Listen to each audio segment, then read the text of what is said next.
মাধ্যমিকের হাতে আর সময় নেই। আজকে 6 তারিখ, 10 তারিখে তোমাদের এক্সাম। এখন তোমাদের মধ্যে অনেকের ভীতি কাজ করছে, কিভাবে এই পরীক্ষার আগের এই কটা দিনকে আমি ইউটিলাইজ করব, আমি কিভাবে বা পরীক্ষার আগের দিনে রাত্রিটাকে ইউটিলাইজ করব, কিভাবে আমি আমার ভেতরের ভীতিটা কাটাবো। সবার প্রথমে বলি, এই যে প্রথম তুমি পরীক্ষায় বসতে চলেছো, মাধ্যমিক পরীক্ষায়, এর জন্য তোমার মধ্যে একটা ভীতি কাজ করছে যে পরীক্ষার আগের দিন রাত্রে আমি কি পড়ে যাব, আমি যা যা পড়েছি তাই কি পরীক্ষার হলে সঠিকভাবে লিখে আসতে পারবো, আমি কি পুরো নম্বর পেতে পাবো, আমি যা পড়েছি তা পড়লে কি আমি সব কমন পেয়ে যাবো। এই ভীতিগুলো তোমার মাথার মধ্যে এখন কাজ করছে। আর ঠিক এই জন্য তুমি তোমার বন্ধুকে ফোন করে বলছো, ভাই তুই কতটুকু পড়ছিস, ভাই তুই কত ঘন্টা পড়লি, ভাই তুই আজকে কি কি পড়লি, ভাই তুই আজকে কোন কোন ইংলিশের রাইটিং গুলো মুখস্থ করলি, ভাই তুই কোথা থেকে কি করলি, ভাই তুই কোন চ্যানেলের সাজেশন গুলো নিলি। এই বিভিন্ন বিষয়গুলো তুমি জিজ্ঞাসা করছো ফোন করে। মেয়েরা তোমাদের নিজেদের বান্ধবী থেকে জিজ্ঞাসা করছো যে তোরা কি করলি। আমি বলবো যে এখন এইটুকু করার সময় নয়। এই মুহূর্তে দাঁড়িয়ে তুমি যদি তোমার বন্ধু বান্ধবদের সঙ্গে বেশি ডিসকাশন করো, সে কতটুকু পড়েছে, সে কত ঘন্টা পড়ছে, সে কোনগুলো পড়েছে, তোমার মধ্যে একটা ভীতির ব্যাপারটা আরো প্রবল হয়ে যাবে। হ্যাঁ, আমি তোমাদেরকে আজকের ভিডিওতে বেশ কিছু স্ট্র্যাটেজি বলবো, বেশ কিছু ট্রিক্স বলবো, যা তোমার আপকামিং মাধ্যমিক পরীক্ষায় তোমাকে ভালো রেজাল্ট করাবে এবং তোমার ভেতরের ভীতিটাকে দূর করে দিয়ে তুমি যদি পরীক্ষায় 100% দিয়ে আসতে পারো, সেটাতে তোমাকে হেল্প করবে। সবার প্রথমে আমি তোমাদেরকে বলে রাখি, এই যে কাছে যে সময়টা আছে, the night before your examination, তোমার এক্সামিনেশনের আগে রাত্রিটাকে তুমি কিভাবে ইউটিলাইজ করবে, সেই দিনটাকে তুমি কিভাবে ইউটিলাইজ করবে, সেটা নিয়ে আমি তোমাদের বলবো। পর একের পর এক আমি তোমাদেরকে বলে যাব, তুমি সেটাকে ধ্যান দিয়ে শুনবে। Number 1 point, revision. রিভিশন মানে তোমাকে মনে রাখতে হবে তুমি যা যা পড়েছো সেটা তোমাকে একবার হলেও লাইন বাই লাইন তুমি সেটাকে রিভিশন করবে। যা যা পড়েছো ভাই তুমি তাই রিভিশন করো, নতুন কিছু পড়তে যেও না। নিজের পাঠ্য বইটাকে যে যে জায়গাগুলো গুরুত্বপূর্ণ জায়গা ছিল সেগুলোকে তুমি অন্তত পক্ষে একবার হলেও রিভিশন করে যাবে। যদি তুমি একবার রিভিশন করার সময় পাও, তারপর যদি তুমি আবার রিভিশন করার সুযোগ পাও, জাস্ট তুমি সেটাকে রিভিশন টেকনিকটা মনে রাখবে যে তোমাকে রিভিশন ছাড়া কেউ বাঁচাতে পারবে না। পরীক্ষার আগের দিনটাকে তুমি যদি গোটা বইটাকে তুমি যদি পড়ে যেতে না পারো, তোমার কিন্তু ভীতিটা দূর হবে না, তোমার কিন্তু রেজাল্টটা আশানুরূপ হবে না। কারণ পরীক্ষার আগের রাত্রে তোমাকে সমস্ত কিছু পড়ে যেতে হবে। তাই সকাল থেকে শুরু করে যতটা সময় তুমি পাবে, রিভিশন এর প্রতি তুমি ফলো করবে। Point number 2, no sample paper solving, no exam before exam day. তোমাকে পরীক্ষার যে দিন, সেই দিনের আগে কোন রকম স্যাম্পল পেপার তুমি দেখবে না, কোন রকম স্যাম্পল পেপারের প্রশ্নের উত্তর তুমি দেবে না, কোন রকম এক্সাম তুমি সেই রাত্রে দেবে না বা সেই দিন দেবে না। কেন? ধরে নাও তোমার কাছে কোনো একটা কঠিন স্যাম্পল পেপার চলে এসেছে, সেই পেপারটা করার পরে তোমার মন ভেঙে যেতে পারে। তুমি যা প্রস্তুতি নিয়েছো, তোমার মনে হতে পারে আমি এতদিনে যা পড়লাম, আমি তো এই পেপারটা পারলাম না, আমার পরীক্ষায় কি হবে। তোমার ভেতরে ভাই চিন্তা আরো দ্বিগুণ হারে বেড়ে যাবে। তাই বলবো, no exam, no sample paper solving before the day and the night before your examination. তোমার এক্সামিনেশনের আগে তুমি এইগুলো করবে না। Point number 3, no phone. এই এক্সামের আগে তুমি কোন রকম ফোন ব্যবহার করবে না। পয়েন্ট নাম্বার 4 আমি বলবো, কোন রকম ফ্রেন্ডের সঙ্গে তুমি সে কি পড়েছে আজকে, সে কোন কোন জায়গাগুলোকে গুরুত্ব দিয়ে পড়ে যাচ্ছে, কোনগুলো পড়ছে না, কতটুকু সে পড়ছে, এই সমস্ত বিষয়গুলো থেকে দূরে থাকতে হবে। তোমার বন্ধু কি করেছে তার সাজেশন নেওয়ার সময় কিন্তু এক্সামিনেশনের আগের দিনটা নয়। এক্সামিনেশনের আগের দিনটা আমি বারবার বলছি, তুমি যা যা পড়েছো সেটাকে ভালো করে রিভিশন করে যাওয়ার দিন। মোবাইল ফোনটাকে যতটা সম্ভব পারবে দূরে রাখার চেষ্টা করবে, কারণ এই সময়টাতেই তোমাকে কিন্তু অনেকে ইউটিউবে ভিডিও করেও দেখাবে যে কোশ্চেন পেপার লিক হয়েছে, এই কোশ্চেন পেপার পেয়ে গিয়েছে, এমনটা অনেক বিষয়গুলো তোমার সঙ্গে ঘটবে। তাই আমি বলবো যে এই সময়টাকে এই মোবাইল ফোন নামক যন্ত্রটাকে একটু দূরে রাখতে হবে। Number 5, good sleep. রাতের বেলায় তোমাকে খুব ভালো করে ঘুমাতে হবে, একটা সাউন্ড স্লিপ তোমাকে করতে হবে।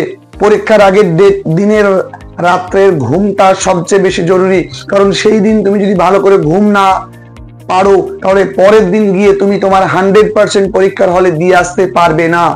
অনেকে পরীক্ষার আগের দিন রাত্রি জেগে পড়ে, কিন্তু আমি বলবো 6 আওয়ার পরীক্ষার আগের দিন তোমাকে ঘুমোতেই হবে, যে কোনো মূল্যে ঘুমাতে হবে, এবং তবেই তুমি যতটুকু পড়েছো সারা বছরে যা যা করেছো সেটাকে তুমি 100% পরীক্ষার হলে দিয়ে আসতে পারবে। Point number 6 and last, in the morning. তুমি যা যা পড়েছো, তুমি আগের দিন রাতের বেলায় যা যা পড়েছো সেই বিষয়টাকে তুমি পুরোটাই রিকল করবে। সকালবেলা তুমি একা একা বলবে যে হ্যাঁ আমি প্রথম চ্যাপ্টারতে এগুলো এগুলো পড়েছিলাম, দ্বিতীয় চ্যাপ্টারে এগুলো এগুলো পড়েছিলাম, কি কি পড়েছিলাম একটু মাথার মধ্যে নিয়ে আসবে, ম্যাথামেটিক্সের সূত্রগুলোকে একটু মাথার মধ্যে নিয়ে আসবে, ফিজিক্যাল সায়েন্সে কি কি পড়েছিল সেগুলোকে একটু মাথার মধ্যে রিকল করার চেষ্টা করবে একা একা। এরপর আমি চলে যাব ইংরেজি বিষয়ে তোমাদের কি কি ভাবে তোমাকে এক্সামের আগে রাত্রিটাকে ইউটিলাইজ করতে হবে।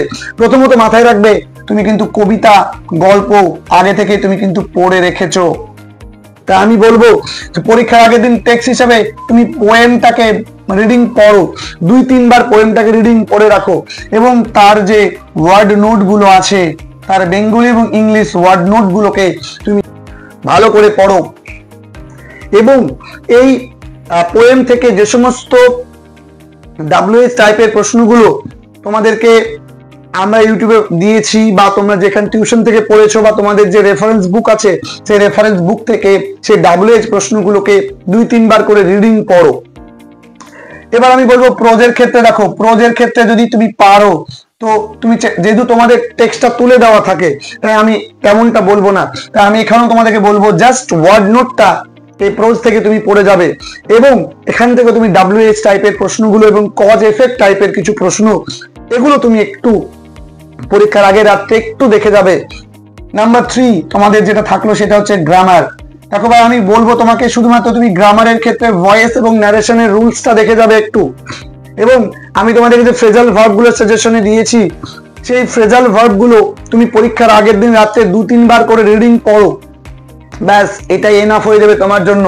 এবং আর্টিকেল প্রেপোজিশনের যে রুলস তুমি পড়েছো সেগুলোকে পরীক্ষার আগের দিন জাস্ট রুলস গুলোকে তোমার গ্রামার বই থেকে হোক, তোমার নোটস বুক থেকে হোক, তোমার টিউশনের টিচার তোমাকে যা করিয়েছে সেগুলোকে তুমি জাস্ট রিডিং পড়ো, বারবার করে পড়ো, যতবার তুমি রিডিং পড়তে পারবে সময়ের মধ্যে ততবার তুমি পড়ো। এরপরে রইল তোমাদের টেন্স দিয়ে শূন্যস্থান পূরণ, এগুলোর জন্য আমি তোমাদেরকে 12টা রুলস তোমাদেরকে শিখিয়েছি, সেই 12টা রুলসকে তুমি পড়ে যাও। সেই রিগার্ডিং কি কি প্র্যাকটিস আমি করিয়েছি, বা তোমাদের টিউশন টিচারেরা তোমাদেরকে কোন কোনগুলো প্র্যাকটিস করেছে সেগুলোকে জাস্ট একটু চোখ বুলিয়ে দেখে যাও।